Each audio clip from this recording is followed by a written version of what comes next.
حضرت علی المرتضیٰ شیر خدا رضی اللہ عنہ کے کسی نے پوچھا حضرت عثمان کا مقام کیا ہے، مرتبہ کیا ہے، شان کیا ہے؟ تو شیر خدا نے فرمایا عالم بالا کے فرشتے جب عثمان کا ذکر کرتے ہیں تو لقب ذوالنورین سے کرتے ہیں۔ میرے محترم بزرگوں اور معزز دوستوں، قرآن کریم کی جو آیت مقدسہ آپ کے سامنے پڑھنے کا شرف حاصل کیا ہے، لقد رضی اللہ عن المؤمنین اذ یبایعونک تحت الشجرہ، اس کا ترجمہ ہے کہ یقیناً راضی ہو گیا اللہ تعالیٰ ان مومنوں سے جب بیعت کر رہے تھے آپ کی اس درخت کے نیچے۔ آج مختصر وقت میں سیدنا عثمان غنی رضی اللہ عنہ کو نذرانہ عقیدت پیش کروں گا۔ یہ حضور پر نور صلی اللہ تعالیٰ علیہ وآلہ وسلم کے صحابی بھی ہیں اور میرے مصطفیٰ کریم صلی اللہ علیہ وسلم کے داماد بھی ہیں، اور روح زمین پر جب سے یہ دنیا بنی ہے، روح زمین پر جب سے دنیا بنی ہے تو یہ واحد شخصیت ہے۔ اس سے آپ اندازہ لگائیں کہ ان کا مقام اور مرتبہ کتنا بلند ہوگا کہ کسی نبی کے صحابی کے نکاح میں کسی نبی کی دو بیٹیاں نہیں آئیں ہیں۔ یہ واحد نہیں حضرت سیدنا عثمان غنی رضی اللہ عنہ کی ذات ہے کہ جن کے نکاح میں میرے مصطفیٰ کریم صلی اللہ علیہ وسلم کی دو صاحبزادیاں ہیں۔ حضرت محترم، آج ان کا جو یعنی ذوالحج کی 18 تاریخ صاحب الحیا والا یعنی ایمان جامع القرآن حضرت عثمان غنی رضی اللہ عنہ کا یوم شہادت ہے۔ تو حضرت محترم، یہ وہ ہستی ہے کہ جنہوں نے نبی کریم صلی اللہ تعالیٰ علیہ وآلہ وسلم کی خدمت بھی کی اور وفاداری بھی کی، اور جب آپ نے اسلام قبول کیا اور پھر یہ بات بھی ہے کہ آپ عشرہ مبشرہ میں بھی ہیں۔ عشرہ مبشرہ تاریخ میں ان صحابہ کرام کو 10 صحابہ کرام کو بولا جاتا ہے جن کو میرے محبوب علیہ السلام نے یعنی ظہری زندگی میں یعنی جنت کی بشارت سنائی ہے، یہ ان میں سے بھی ہیں، عشرہ مبشرہ میں سے۔ اور حضرت ابو بکر صدیق رضی اللہ عنہ کی دعوت سے آپ نے یعنی اسلام کو قبول کیا ہے۔ یعنی آپ کی جو پیدائش ہے حضور انور صلی اللہ تعالیٰ علیہ وآلہ وسلم کے یعنی ولادت کے 6 سال بعد ہوئی ہے، اور عرب میں یعنی عام الفیل کے 6 سال بعد آپ کی پیدائش پر اتفاق ہے۔ حضرت سیدنا ابو بکر صدیق رضی اللہ عنہ کو دعوت اسلام پیش کی کہ آپ بڑے بڑے بادشاہوں کے دربار میں گئے ہیں، بڑے بڑے بادشاہ دیکھے ہیں، بڑے بڑے درباروں میں گئے، اور تمہیں محبوب کریم کے دربار میں لے چلیں۔ جب حضرت ابو بکر صدیق رضی اللہ تعالیٰ نے آپ کو یعنی اسلام کی دعوت دی، آؤ آج تمہیں اللہ کے محبوب کے دربار میں لے جاتا ہوں، تو جب حضرت عثمان غنی حضور کی بارگاہ میں گئے، جب حضور کی نگاہ عثمان پر پڑی تو عثمان کی جو پیشانی جھک گئی، کلمہ پڑھ کر مسلمان ہو گئے۔ تو کفار مکہ کو پتہ چلا کہ عثمان مسلمان ہو گئے، تو کفر کی دنیا میں نہیں آگ لگ گئی۔ آپ کے چاچا کو پتہ چلا، اس نے کہا کہ عثمان تو بے ایمان ہو گیا ہے، تو نے اپنے باپ دادا کا مذہب چھوڑ دیا ہے، یعنی جڑا وہ پہلا مذہب چھوڑ دے انہوں کہنے سے بے ایمان ہو گیا، جڑا اسلام قبول کر لوے۔ اللہ اکبر۔ آپ کے چاچا کا حکم یعنی حکم بن عاص نے بڑیاں دھمکیاں دیا، ڈرایا دھمکایا کہ تجھے سخت سزا دوں گا، تمہارا جو مال ہے سب کچھ یعنی ضبط کر لوں گا۔ اللہ اکبر، بہت ڈرایا۔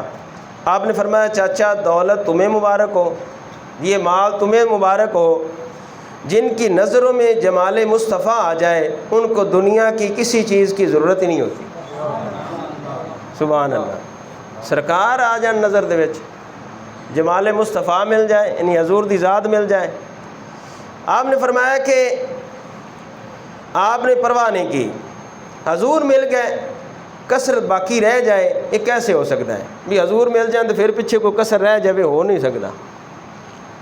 حضور کا دامن ہاتھ میں رہے، یہاں تک کہ ایک بند کمرے دے اندر آپ نو بند کر دیتا گیا، کمرے دے اندر انہیں قید، کھانا پینا سب کچھ بند کر دیتا کہ کھانا بھی نہیں ملے گا، پانی بھی نہیں ملے گا۔ ایک شرط ہے کہ دامن مصطفیٰ چھوڑ دے، دامن مصطفیٰ چھوڑ دے۔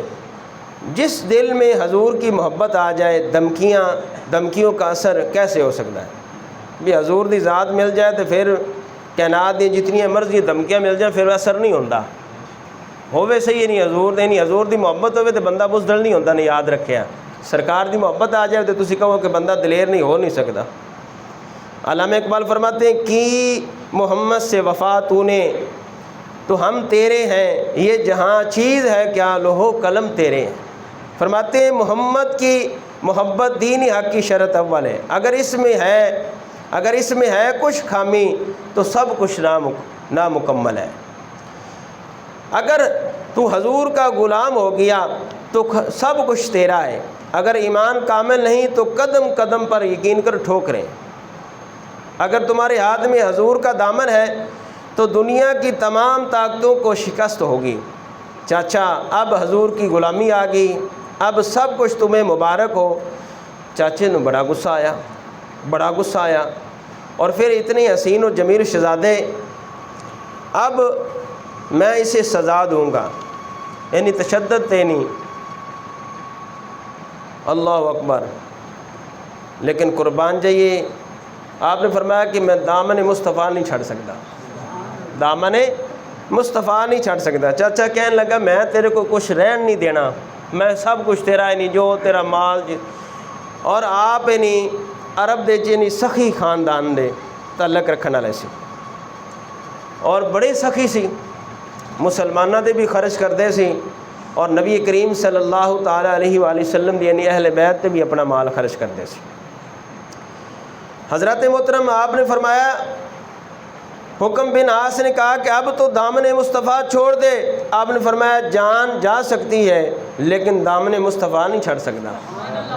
کہ مل گئے مصطفیٰ اور کیا چاہیے، مل گئے مصطفیٰ اور کیا چاہیے، فضل رب العلا اور کیا چاہیے، دامن مصطفیٰ جس کے ہاتھوں میں ہے، دامن مصطفیٰ جس کے ہاتھوں میں ہے، اس کو روز حشر اور کیا چاہیے۔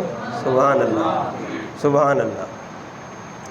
عثمان نے کہا کہ مجھے ساری باتیں منظور ہیں مگر حضور کی غلامی چھوڑنا نامنظور ہے۔ تمہاریاں گلاں منظور ہیں لیکن حضور دی غلامی چھڑنا منظور نہیں ہے۔ اللہ اکبر۔ اگر اسلام کی شان پوچھنی ہے تو حضرت عثمان غنی سے پوچھو، اگر اسلام کی شان پوچھنی ہے تو حضرت سیدنا بلال حبشی تو پوچھو، اگر اسلام دی شان پوچھنی ہے تو پھر حضرت ابو بکر صدیق، حضرت عمر فاروق کو پوچھو۔ اللہ اکبر۔ اور میرے محبوب علیہ السلام دے غلاموں، آپ مرکز حیا ہیں، پیکر حیا ہیں۔ حضور صلی اللہ علیہ وسلم نے حضرت عثمان کی فضیلت کو بیان فرمایا کہ عثمان غنی مجسمہ حیا ہے، مرکز حیا ہے۔ حضور صلی اللہ تعالیٰ علیہ وآلہ وسلم ارشاد فرماتے ہیں حیا ایمان سے ہے اور ایمان جنت میں ہے، اور بے حیائی جفا ہے اور جفا جہنم میں ہے، اور شرم و حیا والا مسلمان جنتی ہے اور بے حیا جہنمی ہے۔ حیا والا مسلمان جب بھی کوئی کام کرے گا اچھا ہی کرے گا، بندے دے اندر حیا ہے میں تو کم چنگا ہی کرے گا۔ جدو ویکھے کوئی کام غلط کرتا ہے تو بڑا بے حیا یار، تو جہاں کوئی کام چنگا کرے یار ہے بڑا حیا والا ہے، بڑا چنگا بندہ ہے۔ تو جدو بھی کوئی بے حیائی والا کام کرے گا وہ کہے گا انہیں حیا لگتا ہے ہی کو نہیں، حیا نام دی کوئی چیز ہی کو نہیں۔ بعض دفعہ کہتے ہو یار کوئی پیو دا حیا کر لے، ماں دا حیا کر لے، آدھے دوست دا استاد دا کر لے۔ بندہ انہوں نے پوچھے تسی انہوں حیا دی گل کر رہے، جنہوں پیو دا حیا نہیں تے ماں دا نہیں تے پھر استاد دا کتوں کرے گا، بیلی سجن دا کتوں کرے گا۔ اس واسطے میرے محبوب علیہ السلام دے غلاموں، حیا والا مسلمان جب بھی کوئی کام کرے گا اچھا ہی کرے گا۔ اور حضرت عثمان غنی حسین و جمیل بھی تھے اور مجسمہ شرم و حیا بھی تھے۔ حسن ہو اور شرم و حیا نہ ہو، وہ حسن تباہی کا سبب بنتا ہے۔ یاد رکھو، حسن ہے لیکن حیا نہیں ہے، اخلاق کو نہیں، اخلاق دے وچ گریا ہوا ہے، تو پھر وہ حسن جڑا ہے حسن تباہی کا سبب بنتا ہے، ملک اور قوم کی تباہی ہوتی ہے۔ اگر حسن ہے تو حضرت یوسف علیہ السلام کے نقش قدم پر چلو، حسن ہے تو پھر حضرت سیدنا عثمان غنی دے نقش قدم تے چلو۔ حضرت محترم، یہ ہستی ہے کہ دنیا دے وچ ہر بندے دا حساب ہونا ہے، یاد رکھیا۔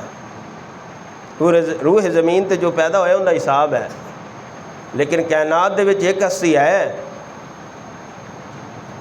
ایک خلفۂ راشدین میں سے یعنی تیسرے خلیفہ راشد ہیں حضرت سیدنا عثمان غنی۔ ان دے بارے تیرے اور میرے محبوب نے کی فرمایا ان کو رب حساب نہیں لگے گا۔ اور اس حدیث دے راوی کون ہیں؟ اے سنیا توجہ نہ، اے بڑی معتبر کتاب ہے ریاض النظرہ، ریاض النظرہ دی دوسری جلد ہے، اور اس حدیث دے راوی کون ہیں؟ علی المرتضیٰ شیر خدا راوی ہے۔ حضرت علی المرتضیٰ شیر خدا میرے کریم آقا صلی اللہ تعالیٰ علیہ وآلہ وسلم دی بارگاہ عرض کر دیں کہ یا رسول اللہ، خدمت میں عرض کی یا رسول اللہ قیامت کے دن پہلے حساب کس کا ہوگا؟ تو میرے محبوب علیہ السلام فرمایا کہ ابو بکر دا۔ جو تو پھر فرمایا کہ اس تو بعد، تو میرے محبوب علیہ السلام نے فرمایا اس تو بعد عمر دا ہوئے گا۔ تو جب تیسری مرتبہ حضرت علی المرتضیٰ شیر خدا نے حضور علیہ السلام دی بارگاہ پوچھا ان کے بعد کس کا حساب ہوگا؟ فرمایا اے علی تیرا حساب ہوگے گا، اے علی پھر تمہارا حساب ہوگا۔ میں نے کہا عثمان کہاں گئے؟ عثمان کہاں گئے؟ تو آپ صلی اللہ تعالیٰ علیہ وآلہ وسلم نے فرمایا کہ میں نے پردے میں ضرورت بیان کی ہے، تو عثمان نے پردے میں ضرورت پوری کر دی ہے، اور میں نے اللہ سے دعا کی ہے کہ قیامت کے دن عثمان سے حساب نہ ہو۔ اللہ اکبر۔ اور آخری بات، اس حدیث سے راوی کون ہیں؟ حضرت ابو بکر صدیق، یہ بھی اتنے موجود ہے، اے دوسرے نمبر تے ریاض النظر اے جڑی حدیث بیان کی اس تو دوسرے نمبر تی حدیث ہے بس۔ حضرت ابو بکر صدیق یعنی مصطفیٰ کریم دی بارگاہ عرض کرتے ہیں یا رسول اللہ قیامت دن سب تو پہلے حساب کندے کول ہونا ہے؟ میرے محبوب نے فرمایا کہ میرے کول۔ حضور نے اپنی ذات دا ارشاد فرمایا۔ پھر میرے محبوب علیہ السلام نے فرمایا کہ پھر ابو بکر صدیق، پھر فرمایا کہ تیرا حساب ہوئے گا، فرمایا کہ میرے نال دو دگنا تو اللہ دی بارگاہ کھڑا رہے گا۔ پھر جدو سوال کیتا تو میرے کریم آقا صلی اللہ تعالیٰ علیہ وآلہ وسلم نے ارشاد فرمایا کہ عمر پاک دا وہ تیرے نو زیادہ دو دگنا نہیں اللہ دی بارگاہ کھڑا ہو گیا۔ پھر جدو تو حضرت میرے محبوب علیہ السلام فرمایا کہ پھر علی المرتضیٰ شیر خدا دا، تو حضرت ابو بکر صدیق مصطفیٰ کریم صلی اللہ تعالیٰ علیہ وآلہ وسلم دی بارگاہ عرض کرتے ہیں کہ یا رسول اللہ عثمان، توجہ کرے عثمان۔ تو میرے محبوب علیہ السلام فرمایا کہ میں اللہ دی بارگاہ دعا کیتی ہے کہ یا اللہ میرے عثمان کو حساب نہ لگوں۔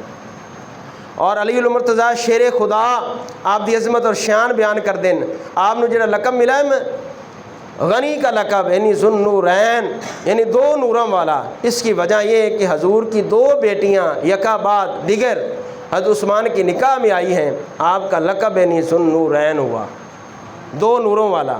اور حضور اے روح زمین تے نہیں سرکار دی جڑی ذات ہے میں نور ہے، حضور دی بیٹیاں نور ہیں، اور جن دے نکاح چ حضور دی بیٹیاں آ جائیں وہ نوراں والا بن جاتا ہے، پھر مصطفیٰ دے نور دا عالم کی ہوئے گا۔ اور پھر حضرت علی المرتضیٰ شیر خدا رضی اللہ عنہ کے کسی نے پوچھا حضرت عثمان کا مقام کیا ہے، مرتبہ کیا ہے، شان کیا ہے؟ تو شیر خدا نے فرمایا عالم بالا کے فرشتے جب عثمان کا ذکر کرتے ہیں تو لقب ذو النورین سے کرتے ہیں۔ تو اعلیٰ حضرت کیا فرماتے ہیں کہ تیری نسل پاک میں ہے بچہ بچہ نور کا، تیری نسل پاک میں ہے بچہ بچہ نور کا، تو ہے عین نور تیرا سب گھرانہ نور کا، نور کی سرکار سے پایا دوشالہ نور کا، ہو مبارک تم کو ذو النورین جوڑا نور کا۔ اللہ دی پاک بارگاہ دعا ہے کہ اللہ تعالیٰ حضرت سیدنا عثمان غنی دا صدقہ سنوں بھی حیا والا ایمان عطا فرماوے، شرم و حیا عطا فرماوے، آمین۔